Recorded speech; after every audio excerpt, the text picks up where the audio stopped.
दोस्तों, मार्केट में ज्यादातर लोग यही पूछते हैं कि कौन सा स्टॉक खरीदें, लेकिन बहुत कम लोग पूछते हैं इस स्टॉक से बाहर कब निकलना है। और असली खेल तो यही है, पैसा एंट्री में नहीं एग्जिट में बनता है। आज का topic exit strategy in stocks, यानी मार्केट का वो हिस्सा जिसे लोग इग्नोर करते हैं लेकिन सच में बहुत ज्यादा इंपॉर्टेंट होता है। स्टॉक खरीदना आसान है, लेकिन बेचने का सही टाइम डिसाइड करना सबसे मुश्किल काम है। जब कभी किसी स्टॉक की प्राइस बढ़ती है तो लालच हावी हो जाता है, थोड़ा और बढ़ेगा, और प्राइस गिरती है तो डर हावी हो जाता है, बेच दें नहीं तो और गिर जाएगा। और ये इमोशन ही नुकसान करवाते हैं। इसलिए हमें ऐसी स्ट्रेटेजी चाहिए जिससे हम मार्केट के अप्स और डाउन को एफिशिएंट तरीके से प्ले कर सकें। मार्केट में हर कोई बाय एडवाइस देता है, टारगेट बताता है, लेकिन एग्जिट कब लेना है ये बहुत कम लोग सिखाते हैं। अगर एग्जिट स्ट्रैटेजी नहीं है तो ये बिल्कुल वैसा है जैसे बिना ब्रेक के गाड़ी चलाना। एग्जिट स्ट्रैटेजी असल में एक इमोशनल कंट्रोल टूल है, यानी कब स्टॉक बेचना है, क्यों बेचना है, किस कंडीशन में बेचना है, ये सब क्लियर होना चाहिए। स्टॉक खरीदते वक्त ही एग्जिट का प्लान तय होना चाहिए, जिसमें 3 बातें इंक्लूड होनी चाहिए। स्टॉक को कब बेचना है, यानी कि स्टॉक का टाइम होराइजन, आपको कितने टाइम के लिए उसको होल्ड करना है, ये पहले से ही तय होना चाहिए। स्टॉक को आप क्यों बेचोगे, क्या रीजन होगा जिसके लिए आपको स्टॉक बेचना है। मे बी प्रॉफिट बुक करना है, मे बी आपको लगता है कि अब मुझे पैसे की जरूरत है, मुझे बेच देना चाहिए। कोई भी रीजन आपको पहले ही तय करके रखना है। किस बदलते पैरामीटर पर बेचूंगा, यानी कि आपके दिमाग में फिक्स होना चाहिए कि अगर कंपनी की ग्रोथ में गड़बड़ आई, कंपनी के प्रॉफिट्स में गड़बड़ आई, क्वार्टरली कंपनी का रेवेन्यू नहीं बढ़ता दिख रहा, तो क्या मैं इस शेयर को रखूंगा या बेचूंगा। ये पैरामीटर्स आपके पहले से ही क्लियर होना चाहिए। रैंडमली कूद के स्टॉक मार्केट में पैसा मत लगाओ। स्टॉक मार्केट एक डेलिकेट आर्ट है, समझकर खेलोगे तो फायदा होगा, वरना तो म्यूचुअल फंड आप लोगों के लिए बेहतर ऑप्शन हो सकता है। अब इस एग्जिट स्ट्रैटेजी को समझने के लिए मैं आपको 3-4 तरीके बताऊंगी जिससे आप अपनी ये स्ट्रैटेजी आसानी से बना सकेंगे। पहली, टारगेट बेस्ड एग्जिट, यानी कि आपने एक टारगेट हिट कर लिया और आपने प्रॉफिट बुक कर ली। फॉर एग्जाम्पल, आपने 100 रुपए का शेयर खरीदा, दिमाग में आपने रखा कि 140 का टारगेट है, 140 आएगा मैं बेच दूंगा। जैसे ही 140 हिट हुआ, प्रॉफिट बुक कर लो, सिंपल। अब इसमें आप 2 ऑप्शन ले सकते हो, या तो आप फुल्ली अपना प्रॉफिट बुक कर लो, सारी अपनी स्टॉक के जितने भी आपके पास शेयर्स हैं वो सारे आप बेच दो, या फिर आप दूसरा और स्मार्ट तरीका जो है वो है पार्शियल बुकिंग। आप आपका कैपिटल जितना प्रॉफिट बुक कर लो, ठीक है, और बाकी का जो अमाउंट है उससे आगे अप ट्रेंड में पार्टिसिपेट करो। ये काफी ज्यादा स्मार्ट वे है जिससे आप शेयर में भी बने रहते हो, उस गाड़ी में भी चढ़े हुए रहते हो और अपना प्रॉफिट का चंक भी ले लेते हो। दूसरी स्ट्रैटेजी है stop loss based strategy. Stop loss का मतलब लॉस लेने का शौक नहीं, स्टॉप लॉस का मतलब अपनी कैपिटल बचाना है।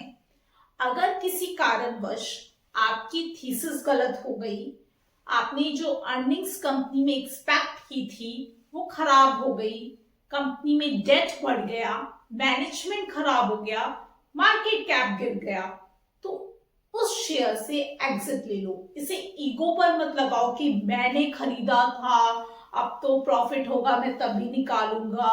बहुत लोग यही गलती करते हैं, भाई मैंने चुना है तो सही होगा, और गिरा तो मैं और खरीद लूंगा, डाउनवर्ड एवरेजिंग कर लूंगा। ये इमोशनल ट्रेडिंग है। स्टॉप लॉस हिट हुआ है तो तुरंत एग्जिट लो और बाहर आओ। Third, fundamental based exit long term वालों के लिए सबसे इंपॉर्टेंट है। लॉन्ग टर्म वाले लोग जब भी कोई भी शेयर को परचेज करते हैं तो उसके फंडामेंटल्स देखते हैं।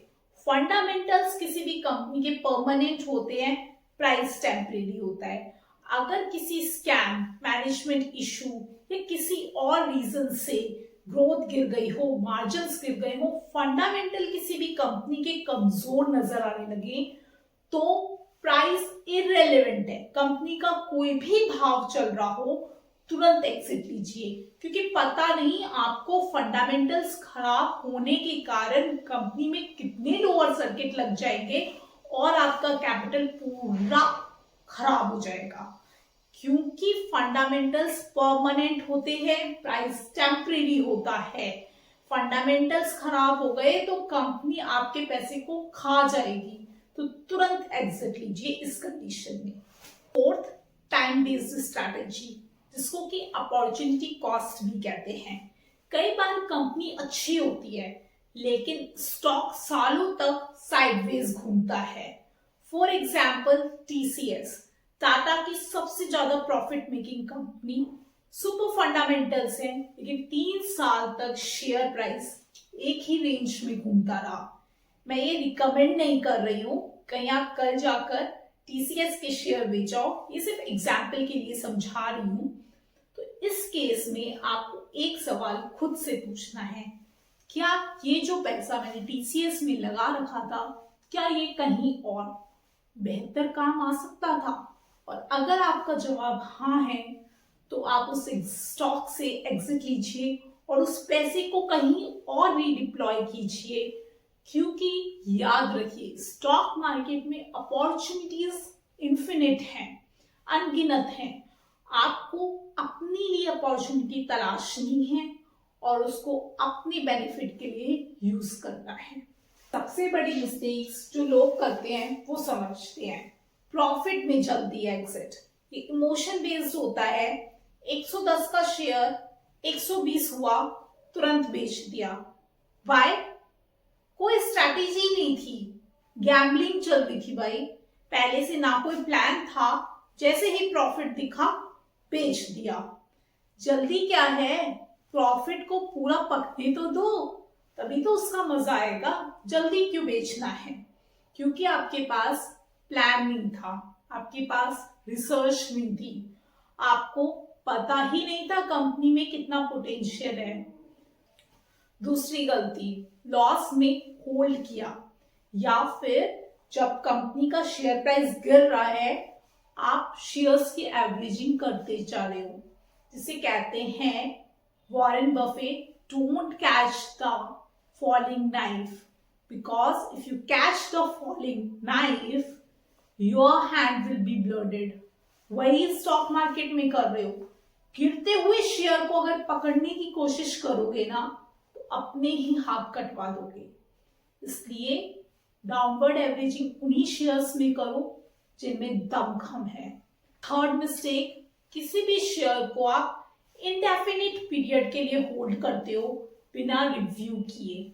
बाय एंड होल्ड स्ट्रैटेजी हर समय लागू नहीं होती बॉस। शेयर्स को टाइम टाइम पर रिव्यू करना जरूरी है, पोर्टफोलियो को रिव्यू करना जरूरी है। फंडामेंटल्स कंपनी के कहीं बदल तो नहीं गए, कंपनी के क्या क्वार्टरली प्रॉफिट्स इंक्रीजिंग ऑर्डर में है भी, या फिर प्रॉफिट्स गिरते जा रहे हैं? क्या आपकी थीसिस, रिसर्च जिसके कारण आपने वो स्टॉक लिया है, क्या वो अभी भी वैलिड है? ये जानिए, इस चीज को रिव्यू कीजिए, तभी स्टॉक को अपने पोर्टफोलियो में जगह दीजिए। तो इन मिस्टेक से यही सबक लीजिए कि let your profits run and cut your losses. जो कंपनीज प्रॉफिट दे रही हैं उनको चलने दो, और जो लॉस दे रही हैं उनको काट दो। लॉस बुक करना फेलियर नहीं है, बहुत बार एग्जिट करना ही बेस्ट डिसीजन होता है। हर स्टॉक मल्टी बैगर नहीं बनेगा, और हाँ, हर एग्जिट गलती नहीं होती। रखो दोस्तों, मार्केट में अपॉर्चुनिटीज इन्फिनिट हैं, लेकिन डिसिप्लिन रेयर है।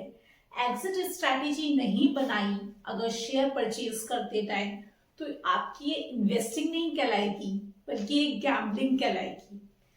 किसी भी स्टॉक में एंट्री एक्साइटमेंट देती है, लेकिन एग्जिट मैच्योरिटी दिखाती है। मेरा फाइनल मैसेज आप लोगों के लिए यही है कि अगली बार स्टॉक खरीदने से पहले एग्जिट स्ट्रैटेजी फाइनल करें, तभी उस शेयर में एक भी रुपया डालें जब आपका एग्जिट प्लान रेडी हो। This is me, CA Ankita Khandelwal, signing out.